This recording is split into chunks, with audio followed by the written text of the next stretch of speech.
अस्सलाम वालेकुम स्टूडेंट्स। आज हम एक्सरसाइज नंबर 1.4 स्टार्ट करेंगे।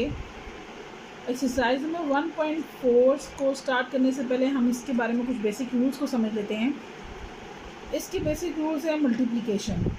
हमने अपनी प्रीवियस एक्सरसाइज में एक्सरसाइज नंबर 1.2, 1.3 में addition, subtraction, transpose, negative of matrices find किए हैं। आज हम दो मैट्रिसेस के दरमियान मल्टीप्लिकेशन के ऑपरेशन को अप्लाई करेंगे। फॉर एग्ज़ाम्पल मैं यहाँ पे कोई मैट्रिक्स ले लेती हूँ, A B C D multiply with E F G H. ये दोनों मैट्रिसेस मेरे पास स्क्वायर मैट्रिक्स हैं। यहाँ पर मल्टीप्लिकेशन का रूल अप्लाई करने के लिए मुझे याद रखना है कि first row multiply with first column. पहली रो को मैंने पहले कॉलम के साथ मल्टीप्लाई करना है, फर्स्ट रो को मल्टीप्लाई करना है फर्स्ट कॉलम के साथ। फर्स्ट रो को मल्टीप्लाई करना है फर्स्ट कॉलम के साथ। अगेन फर्स्ट रो को हमने सेकंड कॉलम के साथ मल्टीप्लाई करवाना है। फर्स्ट रो को पहले हमने फर्स्ट कॉलम के साथ मल्टीप्लाई करना है, फर्स्ट रो को फर्स्ट कॉलम के साथ मल्टीप्लाई करना है, फिर उसके बाद हमने फर्स्ट रो को सेकंड कॉलम के साथ मल्टीप्लाई करना है। अब जब हम फर्स्ट रो की मल्टीप्लिकेशन कर लेंगे और मल्टीप्लाई करने के दौरान इन दोनों में हमने प्लस के साइन को पुट करना है। फॉर एग्जांपल जैसे मैं लिखती हूँ, अगर फर्स्ट रो को फर्स्ट कॉलम के साथ मल्टीप्लाई करती हूँ तो मैं लिखूँगी मैट्रिक्स को बना के ए मल्टीप्लाई ई। ए को ई के साथ मल्टीप्लाई करूँगी, दरमियान में आ जाएगा प्लस का साइन, बी मल्टीप्लाई बाय जी। ये होगी फर्स्ट रो की फर्स्ट कॉलम के साथ मल्टीप्लिकेशन।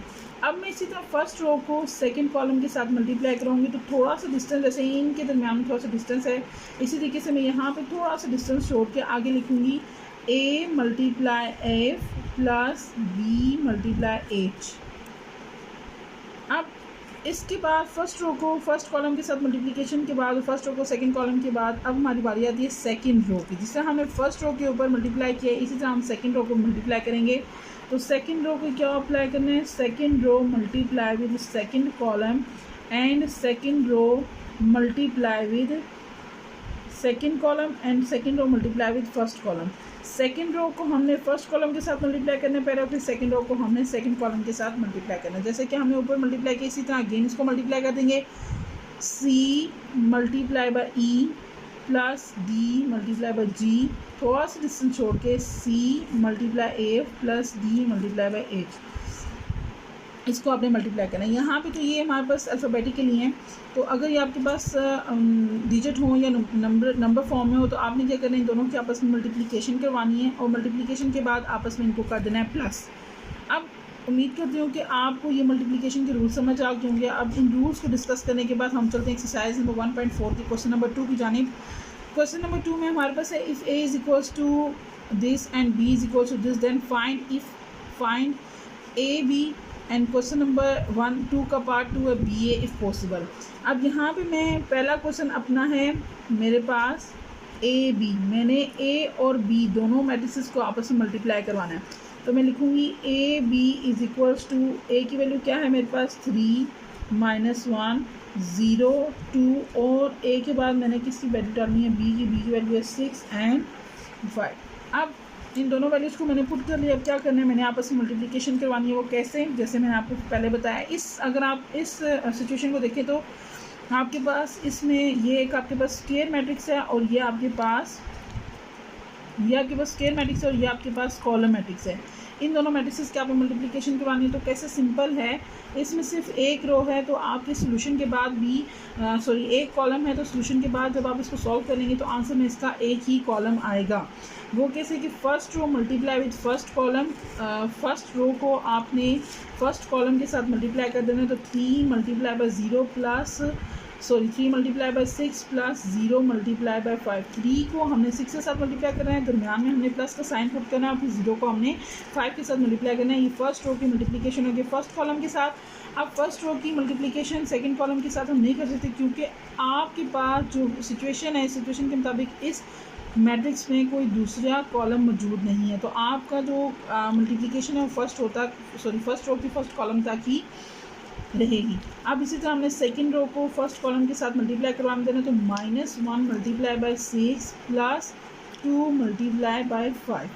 अब इसी तरह सेकंड रो को फर्स्ट कॉलम के साथ हमने मल्टीप्लाई कर दिया, दरम्यान में प्लस का साइन पुट कर दिया। अब सेकंड कॉलम यहाँ है जिसके साथ हम इसको मल्टीप्लाई करवाएंगे, इसको सॉल्व कर लेते हैं। 3 6 18 प्लस 0 5 0 -1 6 0 मल्टीप्लाई बाई 5 देखिए बस 0 -1 मल्टीप्लाई बाई 6 देखिए बस -6 प्लस 2 5 10। 8 में 0 प्लस करेंगे तो 18 में 0 प्लस करेंगे तो 18 आ जाएगा, और प्लस -10 में से 6 को माइनस करेंगे तो आ जाएगा 4, और ये पॉजिटिव रहेगा इसलिए क्योंकि इसके साथ जो साइन मौजूद है वो है पॉजिटिव। इस तरह हमने क्वेश्चन नंबर 2 का पार्ट नंबर 1 सॉल्व कर लिया। क्वेश्चन नंबर 2 के पार्ट नंबर 1 को सॉल्व करने के बाद पार्ट नंबर 2 की तरफ आते हैं। तो पार्ट नंबर 2 है BA। अब यहाँ पे अगर हम B की वैल्यू पुट करें तो वो है 6 5, और A की वैल्यू पुट करें तो है 3 - 1 0 2। अब हमने इसी करवानी है मल्टीप्लिकेशन में हम देखते हैं फर्स्ट रो को फर्स्ट कॉलम के साथ मल्टीप्लाई करते हैं, लेकिन अगर यहाँ देखें तो इसकी फर्स्ट रो में सिर्फ और सिर्फ एक डिजिट है। हमें मल्टीप्लिकेशन के लिए अगर देखूँ अगर कॉलम को, तो ये हैं इसमें टू डिजिट्स हैं। अगर यहाँ पे रो में भी 2 डिजिट्स होते तो तब जाके ये इसके साथ मल्टीप्लाई हो सकता था। यहाँ पे 1 डिजिट है तो इसके साथ मल्टीप्लाई नहीं हो सकता, इसलिए BA जो है वो पॉसिबल नहीं है। क्वेश्चन नंबर 2 को सॉल्व करने के बाद अब हम चलते हैं क्वेश्चन नंबर 3 की तरफ। तो क्वेश्चन नंबर 3 हमारे पास है फाइंड द फॉलोइंग प्रोडक्ट्स। हमने इस क्वेश्चन में भी प्रोडक्ट फाइंड आउट करने हैं। डिफरेंट हमारे पास सिचुएशन प्रोवाइड की हुई है। रो मैट्रिक्स कॉलम मैट्रिक्स के साथ है, यहाँ पे भी रो मैट्रिक्स कॉलम मैट्रिक्स के साथ है, ये भी रो कॉलम के साथ है, ये भी रो कॉलम के साथ है। ये रेक्टेंगुलर मैट्रिक्स को उन्होंने स्क्वायर मैट्रिक्स के साथ मल्टीप्लाई किया हुआ है। तो आइए अब हम क्वेश्चन नंबर 3 को सॉल्व करते हैं। क्वेश्चन नंबर 3 हमारे पास है find the product of the following. Different आपके पास मैट्रिक्स दिए हुए हैं जिसमें हमारे पास रो मैट्रिक्स को कॉलम मैट्रिक्स के साथ और रेक्टेंगुलर मैट्रिक्स को स्क्वायर मैट्रिक्स के साथ मल्टीप्लिकेशन करवाई हुई है। तो यहाँ पे हम क्वेश्चन नंबर 1 को सॉल्व करते हैं। हमारे पास रो मैट्रिक्स की कॉलम मैट्रिक्स के साथ मल्टीप्लिकेशन है, तो वही सेम रूल यहाँ पे हमारे पास नंबर ऑफ़ रो 1 है, तो इसलिए इसमें हमारे पास सिर्फ और सिर्फ एक रो ही बनेगी और एक ही कॉलम बनेगा। इसमें नंबर ऑफ़ रो 1 है, इसमें नंबर ऑफ़ कॉलम 1 है, तो हमारे पास जो आंसर में हमारे पास मैट्रिक्स आएगा वो भी एक रो और एक कॉलम के साथ होगा। तो मल्टीप्लिकेशन स्टार्ट करवाते हैं। 1 multiply by 4 plus 2 multiply by 0। First row first column 1 को हमने 4 के साथ मल्टीप्लाई किया और 2 को हमने 0 के साथ मल्टीप्लाई करवाया। 4 1 ज़ा 4 प्लस 2 0 ज़ा 0। 4 में 0 प्लस करेंगे तो आ जाएगा 4। इस तरह हमारे पास नंबर ऑफ़ रो भी 1 है और नंबर ऑफ़ कॉलम भी 1 है। क्वेश्चन नंबर 1 को सॉल्व करने के बाद हम आते हैं क्वेश्चन नंबर 3 के पार्ट नंबर 2 की तरफ। पार्ट नंबर 2 में भी हमारे पास सेम सिचुएशन रो कॉलम और रो मैट्रिक्स और कॉलम मैट्रिक्स गिवन है। इसको भी सॉल्व करते हैं। इक्वल का साइन आपने पुट करना है। 1 multiply with 5 plus 2 multiply with -4। 1 5 ज़ा 5 प्लस माइनस -2 4 ज़ा 8 प्लस माइनस -5 में से 8 को माइनस करेंगे तो आ जाएगा 3। बड़ी वैल्यू के साथ नेगेटिव का साइन है तो हम यहाँ पे नेगेटिव का साइन पुट करेंगे। क्वेश्चन नंबर 1 सॉल्व हो गया। क्वेश्चन नंबर 2 सॉल्व हो गया। क्वेश्चन नंबर 3 के पार्ट नंबर 3 की तरफ चलते हैं। तो पार्ट नंबर 3 में हमारे पास ये है रेक्टेंगुलर मैट्रिक्स और ये है स्क्वायर मैट्रिक्स। इन दोनों की मल्टीप्लिकेशन कराएंगे। यहाँ अगर आप देखें तो आपको इस मैट्रिक्स में 3 रोज़ नज़र आएंगी और 2 कॉलम्स नज़र आएंगे। इसका मतलब है कि सोल्यूशन के बाद जो हमारे पास आंसर गिवन आएगा उस आंसर में 3 रोज़ और 2 कॉलम्स मौजूद होंगी। तो हम इसकी मल्टीप्लिकेशन स्टार्ट करवाते हैं। First row multiply with first column 1 multiply by 4 plus 2 multiply 0। First row को मैंने फर्स्ट कॉलम के साथ मल्टीप्लाई किया। अब मैं फर्स्ट रो को सेकंड कॉलम के साथ मल्टीप्लाई कराऊंगी। 1 multiply by 5 plus 2 multiply by -4। अब हम सेकंड रो को फर्स्ट कॉलम के साथ मल्टीप्लाई कराएंगे। इसी तरीके से जैसे हमने फर्स्ट को फर्स्ट के साथ और फर्स्ट को सेकंड के साथ कराया, इसी तरह हम सेकंड को फर्स्ट के साथ कराएंगे। तो -3 multiply by 4 plus 0 multiply by 0 and again इसी तरह -3 को सेकंड रो को सेकंड कॉलम के साथ मल्टीप्लाई कराएंगे तो -3 मल्टीप्लाई 5 प्लस 0 मल्टीप्लाई बाय 0। अब थर्ड रो को फर्स्ट कॉलम के साथ मल्टीप्लाई करेंगे तो 6 multiply by 4 plus -1 multiply by 0। 6 multiply by 5 plus -1 multiply -4। इसको मैं ब्रैकेट में लिख लेती हूँ क्यों दोनों माइनस के साइन के साथ हैं।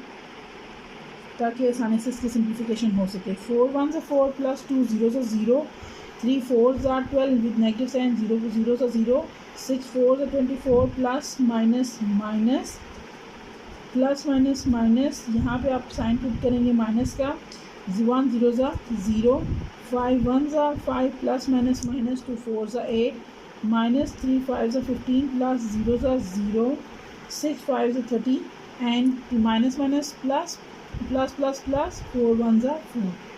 अब इनको आपस में हम प्लस कर देते हैं। 4 में 0 प्लस करेंगे तो 4 आ जाएगा, 12 में 0 प्लस करेंगे माइनस 12 आ जाएगा, 24 में 0 प्लस करेंगे 24 में से 0 को माइनस करेंगे तो हमारे पास 24 आ जाएगा, प्लस माइनस माइनस 5 में से 8 को माइनस करेंगे तो आ जाएगा -3, और इसके बाद प्लस माइनस माइनस 15 में से 0 को माइनस करेंगे तो आ जाएगा -15, प्लस प्लस प्लस 3 में 30 में 0 प्लस करेंगे तो आ जाएगा 34।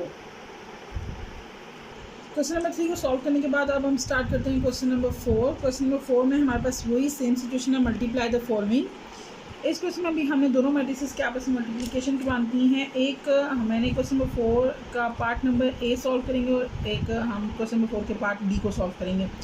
क्वेश्चन नंबर 4 के पार्ट ए की तरफ चलते हैं तो इक्वल का साइन आप पुट कर लें। फर्स्ट इसमें आपको 3 रोज़ और 2 कॉलम्स नज़र आ रहे हैं। तो हम सबसे पहले फर्स्ट रो को फर्स्ट कॉलम के साथ मल्टीप्लाई फर्स्ट रो को फर्स्ट कॉलम के साथ मल्टीप्लाई करवा लेते हैं। 2 multiply bye 3 plus 3 multiply by 3। अब इसी तरह फर्स्ट रो को आप सेकंड कॉलम के साथ मल्टीप्लाई कर दें। 2 multiply -1 plus 3 multiply by 0। Next step में आपने क्या करना है, सेकंड रो को आप फर्स्ट कॉलम के साथ मल्टीप्लाई कराएंगे। 1 मल्टीप्लाई 2 प्लस 1 मल्टीप्लाई बाय 3 और again 1 multiply -1 plus 1 multiply by 0। आपने अब क्या करना है, थर्ड रो को फर्स्ट कॉलम के साथ मल्टीप्लाई कराना है। 0 multiply by 2 plus -2 multiply bye 3।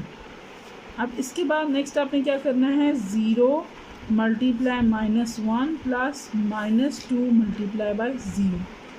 अब इनके हम मल्टीप्लिकेशन करवा लेते हैं। 2 3 ज़ा 6 प्लस 2 3 ज़ा 9, 2 1 ज़ा 2 प्लस 3 1 ज़ा 3, 0 2 ज़ा 0 प्लस माइनस माइनस 2 3 ज़ा 6, 2 1 ज़ा 2 प्लस 3 0 ज़ा 0 माइनस 1 1 ज़ा 1 प्लस 0 1 ज़ा 0, 0 1 ज़ा 0 एंड 2 0 ज़ा 0।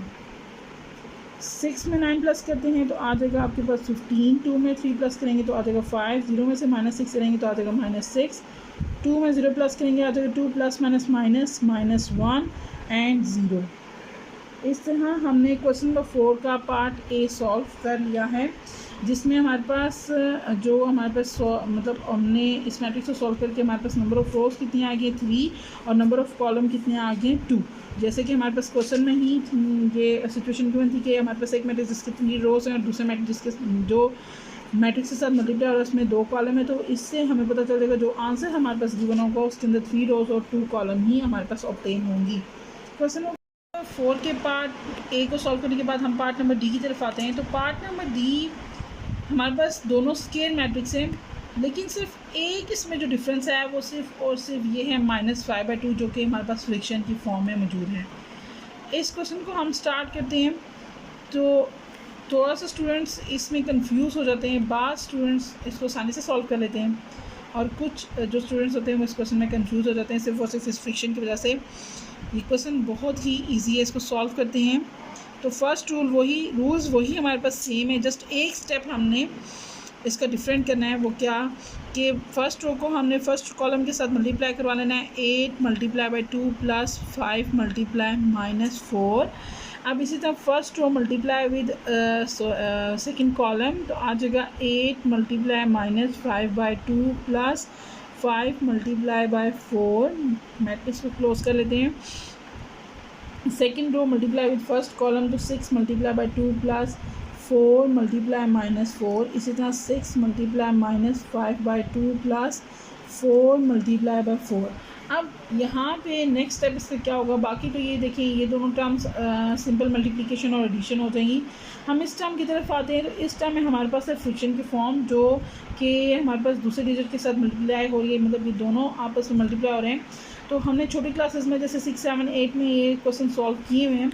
तो यहाँ पे दो हमारे पास आप ये फिक्शन है और फिक्शन के साथ दूसरा नंबर है जिनके दरम्यान में मल्टीप्लिकेशन का प्रोडक्ट इस्तेमाल हुआ है, सॉरी मल्टीप्लिकेशन का प्रोडक्ट उन्होंने यूज़ किया हुआ है। तो यहाँ पे हमने क्या करनी है, अगर आप न्यूमरेटर और डिनोमिनेटर की कटिंग करवा सकते हैं तब जब दोनों जो हैं वो सेम टेबल पर जा रहे हों, और आप इससे क्रॉस में भी कटिंग करवा सकते हैं तब करवा सकते हैं जब दोनों सेम टेबल पर जाएँ। अगर मैं इस क्वेश्चन में देखूँ इस सिचुएशन में तो मेरे पास -5/2 है, जो दोनों सेम टेबल पर नहीं जाते तो इसलिए इसकी कटिंग नहीं होगी। लेकिन 8 और 2 को देखूँ तो दोनों सेम टेबल पर जाते हैं और इसकी कटिंग आसानी से हम कर लेते हैं। 2 1 2 2 4 8। अब इसी तरह इसमें भी देखें तो 2 1 2 2 3 6 दोनों सेम टेबल पर जाते थे, मैंने कटिंग कर दी है। अब नेक्स्ट स्टेप मैं लिखती हूँ 8 2 16 plus minus minus plus minus minus 5 4 20 6 2 12 plus minus minus 4 4 16। अब आ गया प्लस माइनस माइनस 4 5 20 प्लस 4 5 20। यहाँ पे आ गया 3 प्लस माइनस 3 माइनस 15 3 5 15 प्लस 4 4 16। अब हम इसको सॉल्व करते हैं। 16 में से मैं 20 को माइनस करूँगी तो मेरे पास आ जाएगा 4 with negative sign, plus minus minus 12 में से 16 को माइनस करना है तो आपके पास आ जाएगा -3, और 20 में से 20 को -4, और 20 में से 20 को माइनस करेंगे तो 20 में 20 को माइनस करेंगे तो आ जाएगा 0, और प्लस माइनस माइनस 16 में से 15 को माइनस करेंगे तो आ जाएगा 1 विथ पॉजिटिव साइन। इससे हमने क्वेश्चन नंबर 4 का पार्ट नंबर बी भी सॉल्व कर लिया है।